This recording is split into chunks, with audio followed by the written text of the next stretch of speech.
The hammer slipped from my sweat-slicked hand and clattered against the fence post, echoing like a gunshot in the still afternoon air. "Alex," Adam said, his voice cracking like dry timber underfoot, eyes locked on mine with a desperation I'd never seen in the man who coached Little League and grilled burgers like they were lifelines. "If you don't stop loving my son, it'll destroy us all, I should know." I froze, the half-driven nail mocking me from the splintered wood, heart slamming against my ribs as the weight of his words sank in like the summer heat of our small Ohio town. Adam Whitaker, Jonathan's dad, the guy who'd been more father to me than my own absentee old man, was staring me down not with anger, but with the haunted gaze of someone who'd buried his own ghosts too deep. We'd been out here for hours, me on my knees patching the sagging backyard fence that bordered their property line with the old Miller place, next door's yard, wild with overgrown crabgrass and the kind of neglect that whispered foreclosures and faded American dreams. It was supposed to be a simple favor, the kind you do for family in a place like Milford, where neighbors are lifelines and secrets are the only currency that doesn't depreciate. But nothing about today felt simple.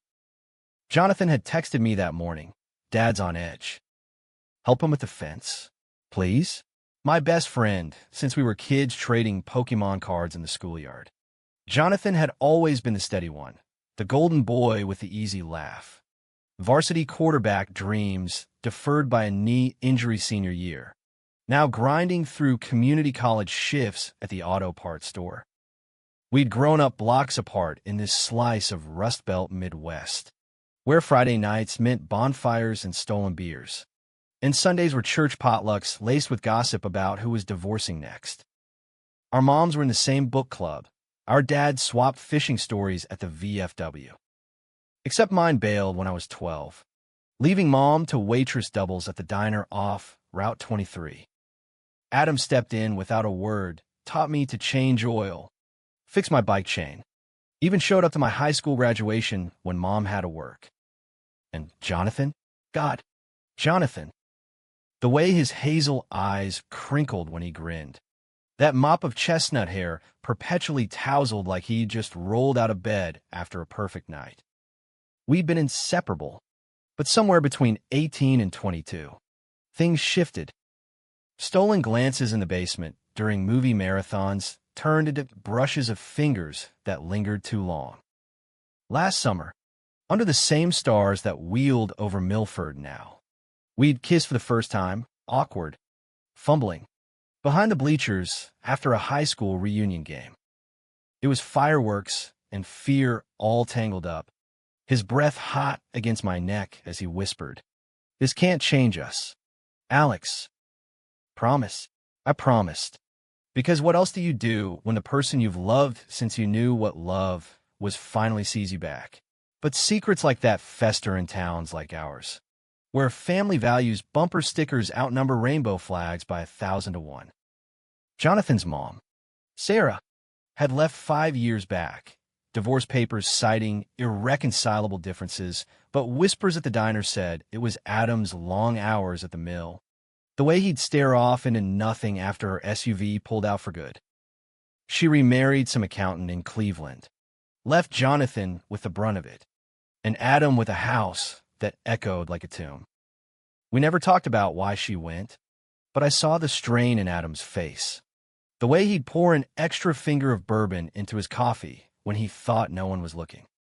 Today, though, as I knelt there with the sun baking my shoulders through my faded OSU tee, Adam's confession hung between us like smoke from a dying fire. "What do you mean? You should know. I managed," voice barely above the cicada's hum. My hands trembled as I picked up the hammer, avoiding his eyes, those steel-gray ones that mirrored Jonathan's when he was pissed or plotting. He sighed, heavy as the humid air, and leaned against the fence post I just reinforced. At 48, Adam looked every bit the working-class hero, broad shoulders from years hauling steel beams, salt and pepper hair cropped military short, A jaw that could cut glass if it weren't softened by laugh lines earned from too many dad jokes. "Sit with me, kid," he said, gesturing to the grass patch where dandelions fought for space. I dropped the tools and sank down, knees drawn up, the earth warm and unforgiving beneath me. We sat in silence as the sun dipped lower, painting the sky in strokes of amber and rose, Milford's one reliable beauty. The kind that made you forget the factory layoffs and the opioid shadows creeping in from the highways. Finally, he spoke, voice low, like he was afraid the Oaks would eavesdrop. "I loved a man once, Alex, back in '98, right after I shipped home from the Gulf. His name was Riley. Met him at a VFW mixer in Dayton. He was a mechanic, hands like mine, calloused and sure. We kept it quiet, of course. AIDS was still fresh in everyone's minds. And don't ask, don't tell was the closest thing to grace we got in the service. But God, it was real. Stolen weekends in his garage, fixing up that '72 Chevy like it was our future. I swallowed hard, the pieces clicking like a lock I'd been fumbling blind. Adam stoic, straight-laced Adam, gay, it upended everything, made the bourbon in his coffee make a twisted kind of sense. "What happened?" I asked, though I dreaded the answer. He rubbed his jaw, gaze fixed on the horizon where the sun bled into the fields. "Sarah found out. We'd been dating a year, high school sweethearts, the whole 9 yards. She was pregnant with Jonathan by then, and I panicked, told her it was a phase, a mistake, begged Riley to leave town. He did, wrote me one letter from Seattle. You chose fear over us. Adam, don't let it eat your boy too. I burned in the backyard, same spot we're sitting now. Married Sarah proper, tried to be the husband she deserved. But the lie poisoned everything. She left when Jonathan was 12, said I was checked out, distant. She wasn't wrong. The weight of it pressed on my chest, a dull ache blooming where hope should be. Jonathan had idolized his dad, still did, quoting Adam's war stories like scripture, mimicking that gravelly laugh over beers at Rusty's Tavern. If he knew, why tell me now? I whispered, the words tasting like ash. Because I see it in you too, Adam said, turning to me with eyes that shimmered, not from tears, but from the raw edge of truth. The way Jonathan lights up when you call, how you both linger like you're afraid to say goodbye. And the fear, Christ, it's like looking in a mirror. Last week, I found his journal in the attic. Entries about you. Alex, what if Dad hates me? What if this ruins everything? He's tearing himself apart. And if I don't step in, it'll be my sins all over again. My breath hitched. Jonathan's journal, those private scrawls I'd glimpsed once, tucked under his mattress like contraband. I'd never pried, but now it haunted me. The vulnerability he'd hidden behind quarterback bravado. He doesn't know you know, I said, more statement than question. Adam shook his head. Not yet. That's why the fence, stupid excuse to get you alone. Sarah's coming back tomorrow for Jonathan's birthday dinner, bringing her new husband and all the small-town judgment that comes with it. If things blow up, I need someone in his corner who gets it, who loves him right. Love. The word landed like a punch, stealing my air. I did love Jonathan, fiercely, foolishly, in the quiet spaces where words failed. But admitting it to his father? It felt like crossing a line drawn in blood and regret. I won't hurt him, I vowed, voice steady despite the storm inside. Ever. Adam clapped a hand on my shoulder, grip firm as the man who'd taught me to throw a curveball. Then fight for him. Son. Not like I didn't. He stood, brushing dirt from his jeans, the moment fracturing as the first fireflies blinked to life. Finish that post before dark. Jonathan's due home soon. I nodded. picking up the hammer with hands that no longer shook.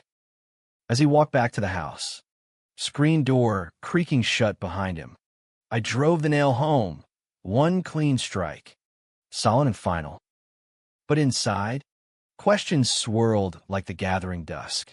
How do you save someone from a father's ghosts? And what if the sunset's revelation was just the spark for a fire we couldn't contain? That night, Jonathan showed up at my place unannounced, a six-pack dangling from his fingers and that grin plastered on like armor. My apartment was a shoebox above the laundromat on Main Street, peeling wallpaper, a futon that sagged like my resolve, and a window overlooking the flickering neon of the all-night gas station. Milford's idea of upward mobility for a 22-year-old line cook at the local steakhouse.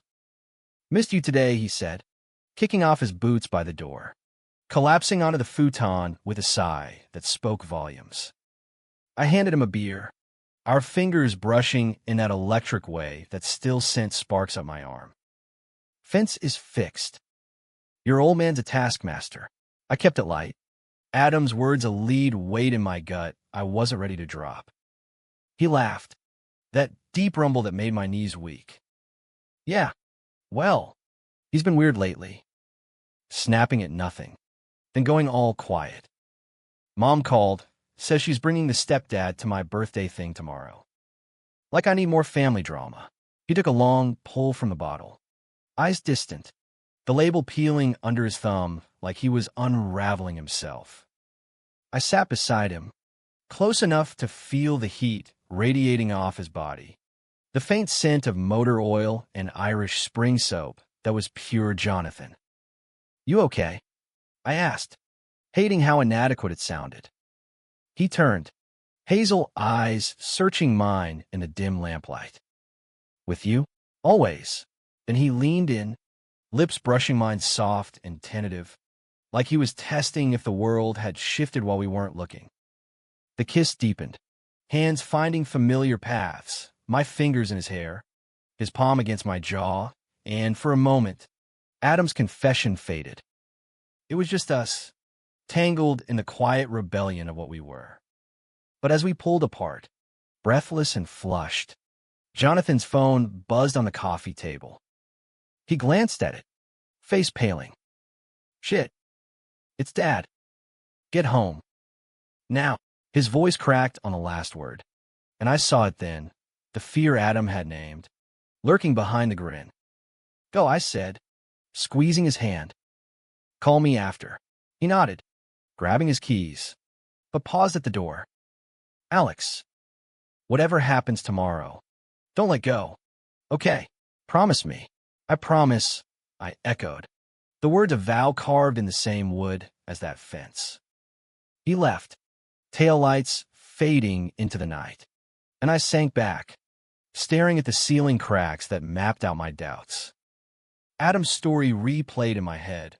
Riley, the burned letter, the life half-lived. Was that our future, hiding in garages and journals? Love reduced to whispers? Or could we rewrite it, claim the space Milford denied us? Sleep evaded me, the laundromat dryers thumping like a heartbeat below. By dawn, resolve hardened in my chest. I'd be at that birthday dinner, not as the best friend, but as the man who loved his son. Consequences be damned. The Whitaker house smelled like Mom's lasagna, layers of ricotta and regret baked under foil in a Pyrex dish Sarah must have brought from her new life in Cleveland. It was the kind of meal that screamed, "Let's pretend we're fine," served up with plastic smiles and store-bought cake. Jonathan's 23rd birthday, in the backyard where Adam and I had bared souls the day before now buzzed with forced cheer, string lights twinkling against the dusk, a cooler of off-brand sodas sweating on the picnic table, and neighbors milling like they own the place. Milford's social glue: show up, eat, gossip, repeat. I arrived late, fashioning a gift from the bookstore on Elm, a dog-eared copy of The Great Gatsby, inscribed with a note I hoped he'd read between the lines, for the green light across the bay. "Don't settle. Love, A."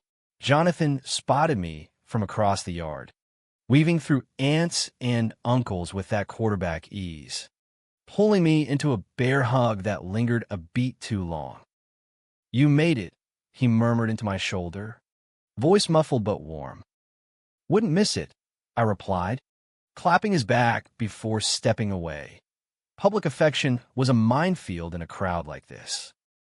His eyes held mine, a silent thank you, and something deeper, unspoken since last night. Adam hovered near the grill, flipping burgers with mechanical precision, his nod to me brief but loaded. Sarah was there, polished in capris and pearls. Her new husband Greg, a balding realtor with a handshake like wet fish, trailing like a shadow. She air-kissed Jonathan's cheeks, gushing about how grown-up he looked, while her gaze flicked to Adam with that old wariness, like she was scanning for cracks in a facade. Dinner kicked off with toasts, Uncle Ray droning about Jonathan's future in the mill, just like his old man, drawing laughs that didn't reach eyes. I sat across from Jonathan, our knees brushing under the table, a secret anchor in the chaos. He was animated, recounting a dumb story from work about a customer who drove off with the gas pump still attached. But I caught the strain, the way his laugh hitched when Sarah mentioned settling down soon. Then it happened, the spark to the powder keg. "Greg, 3 beers in and oblivious," clapped Jonathan on the shoulder. "So, when you're bringing home a nice girl, your mom's got a colleague's daughter, smart cookie, teaches 3rd grade." The table chuckled, expectant, but Jonathan's fork froze midway to his mouth. I saw the storm gather in his eyes. The journal entries Adam had glimpsed flashing like warnings. "Not really looking," Jonathan said, voice tight, forcing a smile that cracked at the edges. Sarah leaned in, all maternal concern. "Oh, honey, you're not getting any younger. Remember that girl from church? Emily? Sweet as pie." The air thickened, neighbors shifting uncomfortably, sensing the undercurrent. Adam cleared his throat, setting down his plate with a clink that silenced the yard. "Leave the boy be, Sarah. He's got time." But Greg, emboldened by the lull, pressed on God. The man had no radar. "Come on, Adam. We're just saying. In our day, you manned up. Propose to Sarah here right quick. Family's everything, right? Builds character." Adam's face hardened, knuckles whitening around his beer. I held my breath. The sunset from yesterday replaying his confession, the plea. Jonathan's gaze darted to me, pleading don't let this blow. Then Sarah, ever the peacemaker with a scalpel edge, turned to me. "Alex, you're such a good influence. Maybe you could set him up with someone from the diner? Lord knows you've got that charm." It was innocent enough, or meant to be, but in that moment, it landed like accusation. Jonathan's knee jerked away from mine under the table, his face paling as if she'd named us outright. The yard held its collective breath, fireflies pulsing like erratic heartbeats. I opened my mouth to deflect something light, a joke about blind dates gone wrong, but Adam beat me to it. He stood, chair scraping gravel, voice steady as rebar. "Enough. Jonathan doesn't need setting up. He needs space to be who he is." Greg blinked, beer halfway to his lips. "What's that supposed to mean?" The question hung, and Adam, God help him, didn't dodge. His eyes met mine first, a nod of now or never, then swept the crowd. "It means my son is gay. And so am I." The words detonated. Gasps rippled like wind through corn stalks, Sarah's hand flying to her mouth.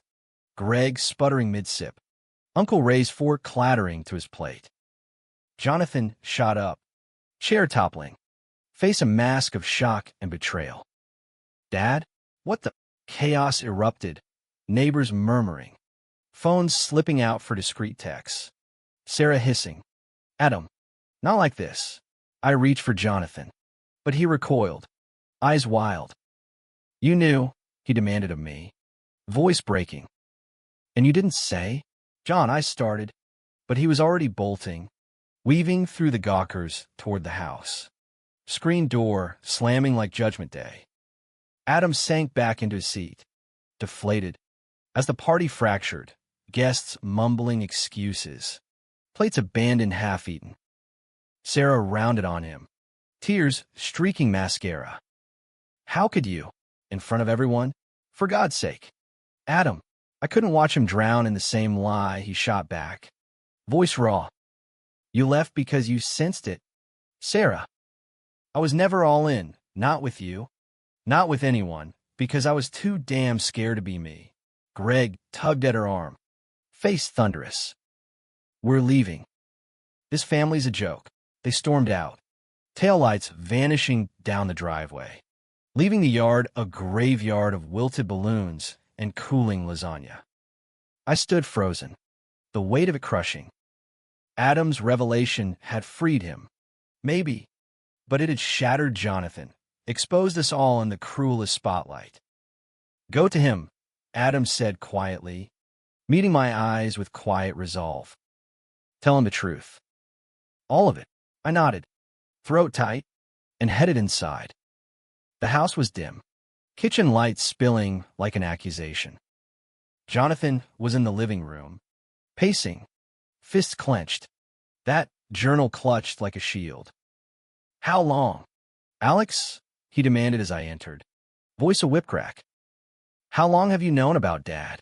Since yesterday, I admitted, closing the door soft behind me. He told me while we fixed the fence. About Riley. About everything he buried for you. His laugh was bitter, jagged. For me, he just outed us both to half the town. Emily from church. She's going to tell her mom. Who tells Pastor Hale? Who, God? Alex. They'll eat us alive. And you sat there, saying nothing. The accusation stung, hot and righteous. What was I supposed to do? Jump up and say, hey, folks, Jonathan and I are together. That would have been suicide for both of us. He stopped pacing, chest heaving, eyes glistening. Together. Yeah, that's the problem, isn't it? We're cowards, hiding like Dad did. And now, it's all out there. No taking it back. I crossed the room, grabbing his arms, firm, grounding. Then we face it. Together. Like we promised. He searched my face, the fight draining, replaced by something vulnerable, aching. What if I can't? What if I lose everything, Dad? The job, this town. Then we build something new, I said, pulling him close, foreheads touching in the lamplight. But not without you. He broke then, collapsing against me, sobs muffled in my shirt. I held him as the world outside buzzed with fallout, texts from mutual friends, voicemails from shocked relatives. But in that moment, it was just us, the journal slipping to the floor, pages splayed like confessions finally free. Later, as the house quieted, Adam joined us on the couch, tentative, a fresh pot of coffee brewing like olive branch. I'm sorry, John, he said, voice gravel over glass. For the timing, for the mess. But not for the truth. Jonathan looked up, red-eyed but steady. Riley's letter. Did you keep a copy? Adam's breath caught. No. But I remember every word. Tell me, Jonathan said, and as Adam began, halting at first, then pouring out the story of lost love and reclaimed regret, the three of us sat there, a fragile triad mending in the aftershock. Outside, the string lights flickered on, casting the yard in hesitant glow. Milford wouldn't forgive easy. Whispers would turn to walls, jobs to pink slips. But in the ruins of that birthday, something bloomed, honesty, raw and unyielding. By midnight, Jonathan's hand found mine under the Afghan, fingers lacing tight. Adam noticed, a small smile ghosting his lips. Get some rest. Boys, tomorrow's going to be a fight. It was. But we'd face it side by side. No more fences to hide behind. The fallout hit like a nor'easter off Lake Erie, swift, unrelenting, churning Milford's underbelly into froth. By Monday morning, the whispers had metastasized. Pastor Hale's sermon that Sunday twisted "Love thy neighbor" into a cautionary tale on sodomy's snare. Eyes sliding toward the Whitaker pew where only Adam sat. Jonathan and I skipping for the first time in years. At the auto parts store, Jonathan's boss pulled him aside after the lunch rush. Heard some noise about your family. Kid, folks are talking. Might want to lay low. By shift's end, he'd texted me. Suspended. Indefinite. Need you.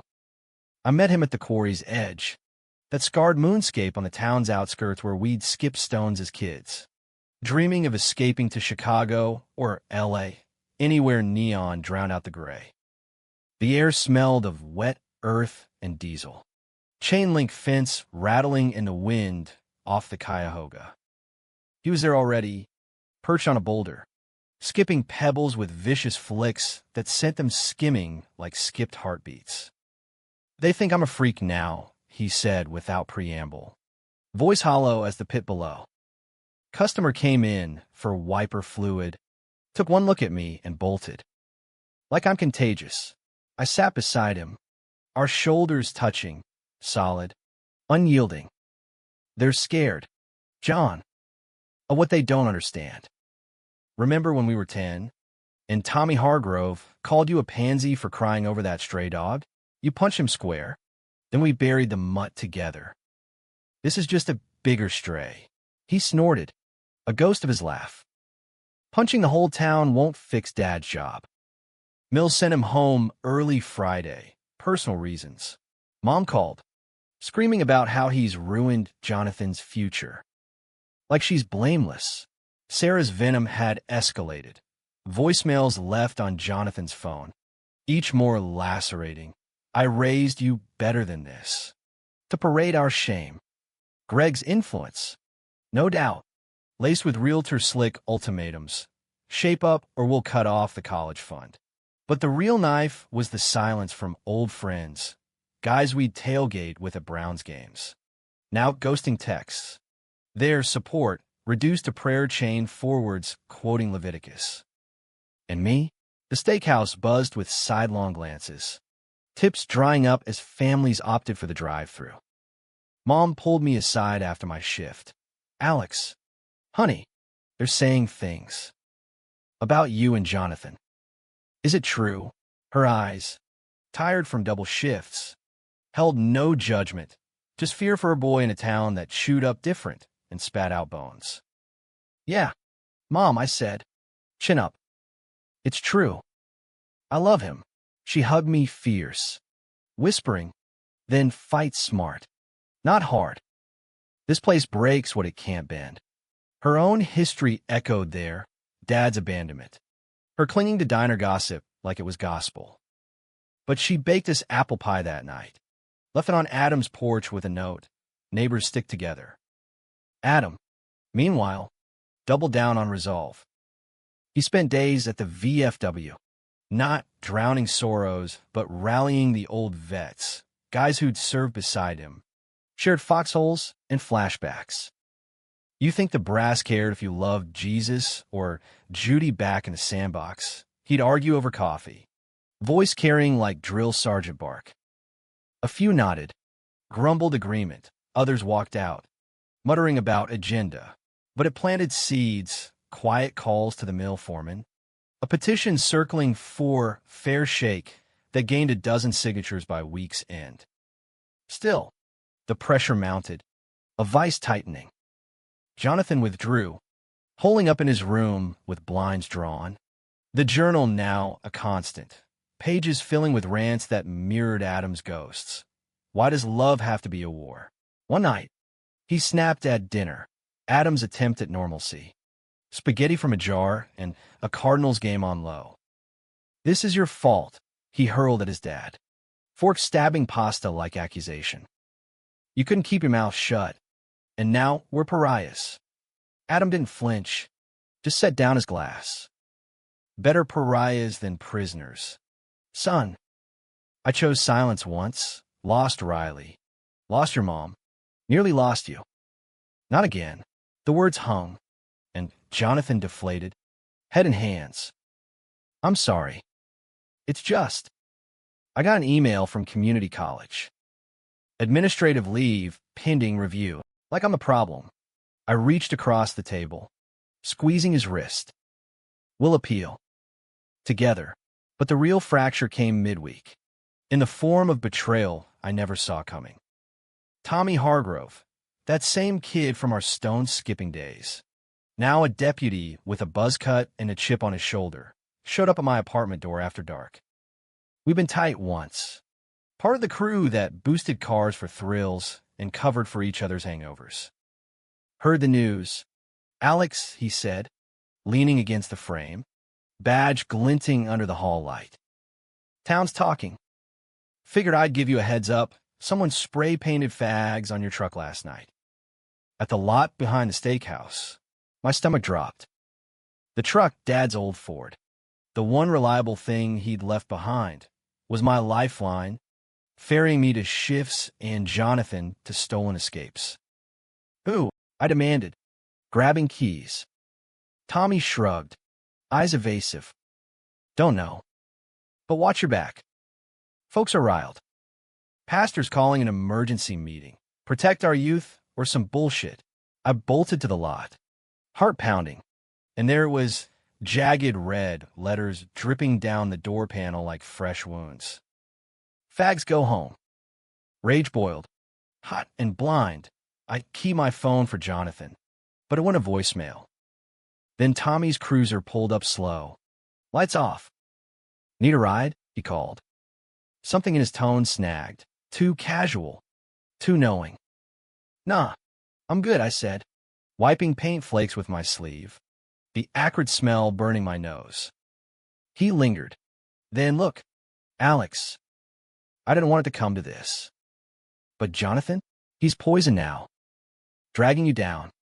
You could still get out, transfer to that culinary school in Columbus. Leave the drama. The words landed like a sucker punch. Tommy, our Tommy, outing his complicity? You did this, I realized. Voice low. The paint. The whispers to the boss. He stiffened, then deflated, rubbing his neck. Not the paint. But yeah, I talked. For your own good. Man, this town's changing. New factory jobs. Young families. We can't afford the optics. Pastor's on the council. He pulls strings. Betrayal tasted metallic. Sharp as the key in my fist. Optics? That's what we are to you. Fuck you. Tommy. I slammed the door, hard enough to rattle the frame, and peeled out, paint flaking onto the dash. Jonathan was waiting when I got to the house, face drawn from his own day's hell. What happened? He asked, tracing the smears on my sleeve. I told him, the story spilling like the paint, Tommy's face, the casual cruelty. Jonathan's jaw clenched, eyes flashing that old quarterback fire. Bastard. We trusted him. Worse, I said, sinking onto the porch steps, the night air thick with cricket chorus.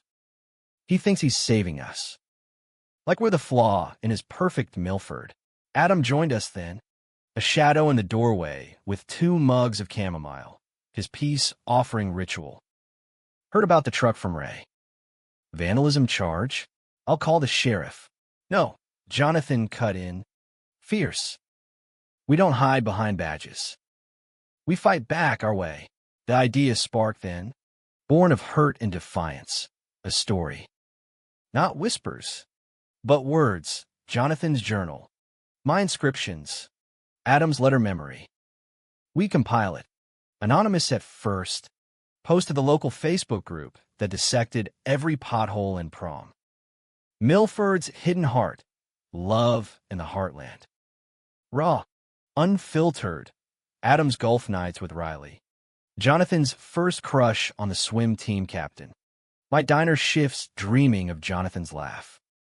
No salacious details, just truth, the ache of concealment, the joy of revelation, the cost of both. It's risky, Adam warned, sipping his tea. Could backfire, more paint. Worse. Jonathan met his eyes. Steady.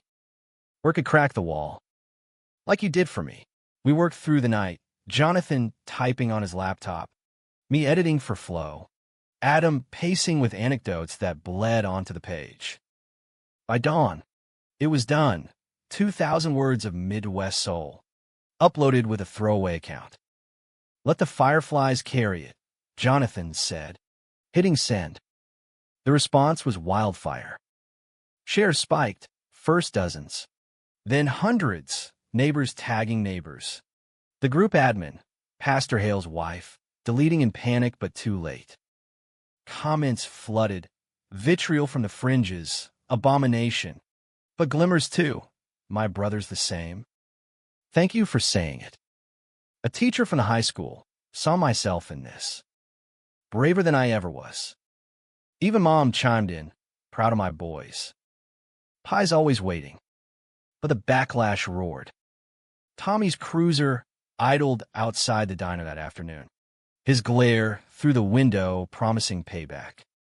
Sarah showed up at the house, not with Greg, but alone, face gaunt. Take it down, she begged Jonathan through the screen door. Before it destroys you. It's already destroyed, he replied, voice steel. This is rebuilding.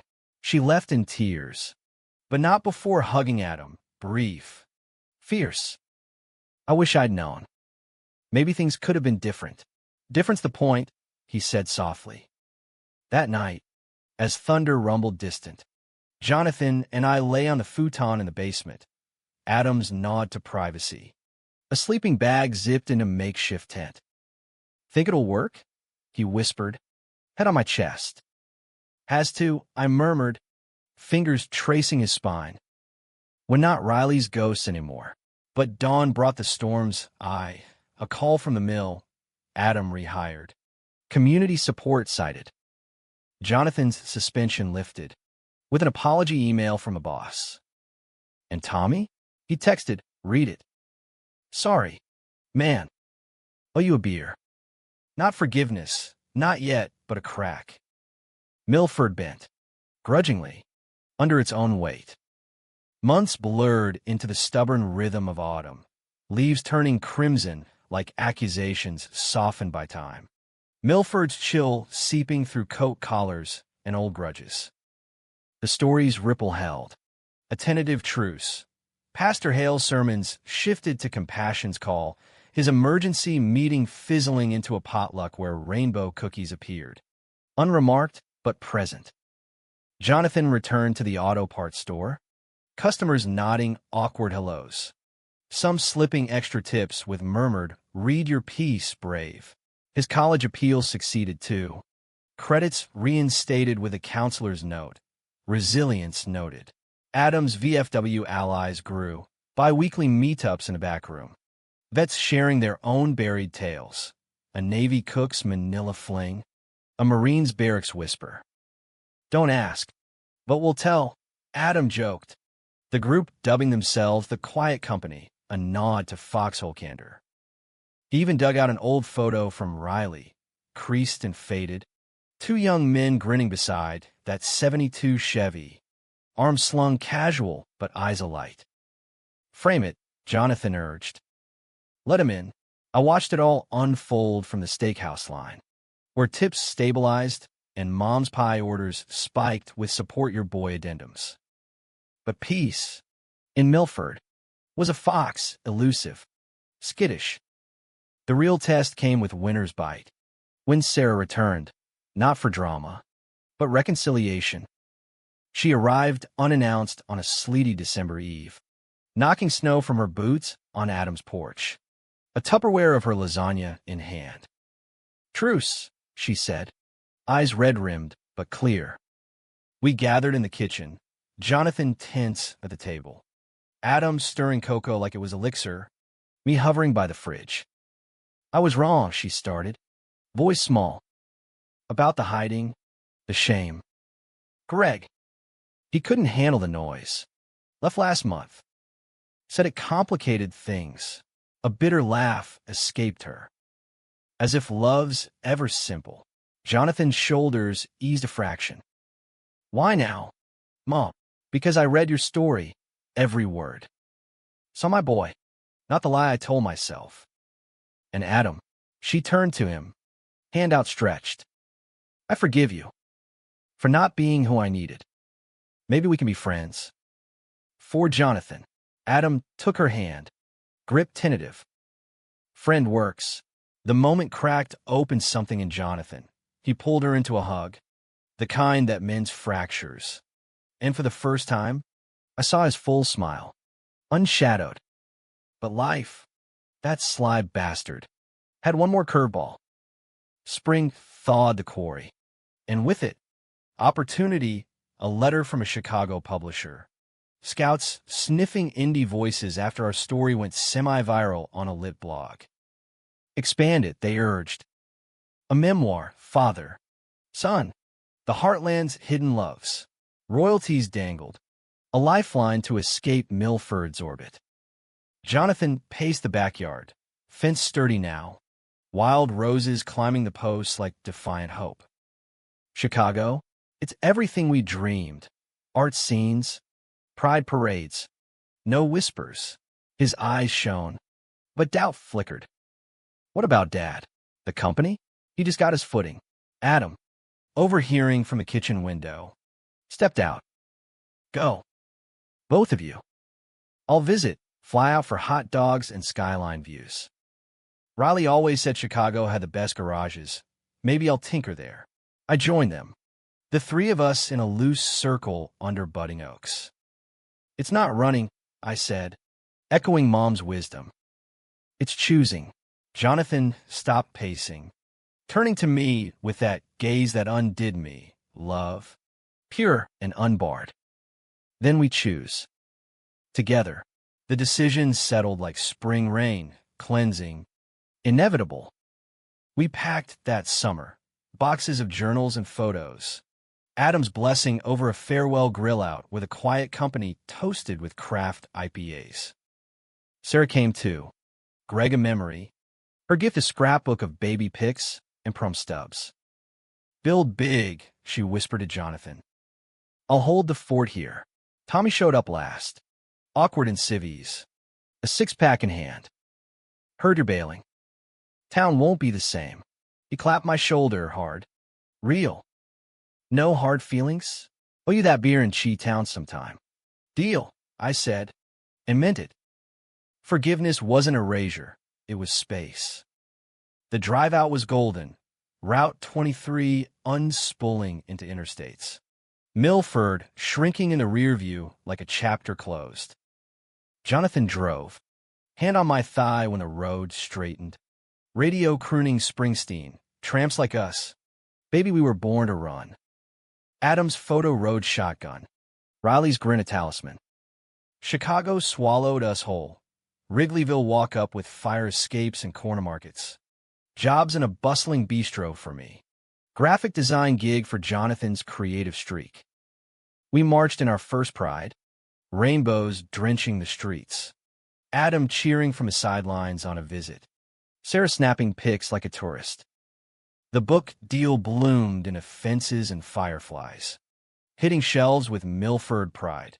Pastor Hale even stocked it in the church library. A quiet coup. Years layered on. Jonathan's ring on my finger at a lakeside ceremony. Adam walking him down the aisle in a suit that fit his broadened shoulders. Sarah danced with us. Terry laughed. Mom baked the cake. 3 tiers of apple spice. The quiet company sent a card, born to run, but always welcome home. One sunset, back in Milford for a visit. We stood by that old fence, roses rampant now. The wood weathered, but standing. Adam joined. Riley's photo tucked in his pocket like a locket. Explains everything. Doesn't it? He said, arm around Jonathan's shoulders. Mind linking the chain? Yeah, Jonathan replied, leaning into me. It does. And as the sun dipped, painting us in gold, I knew love wasn't the revelation, it was the repair. The hammer strikes after the fall, building what endures.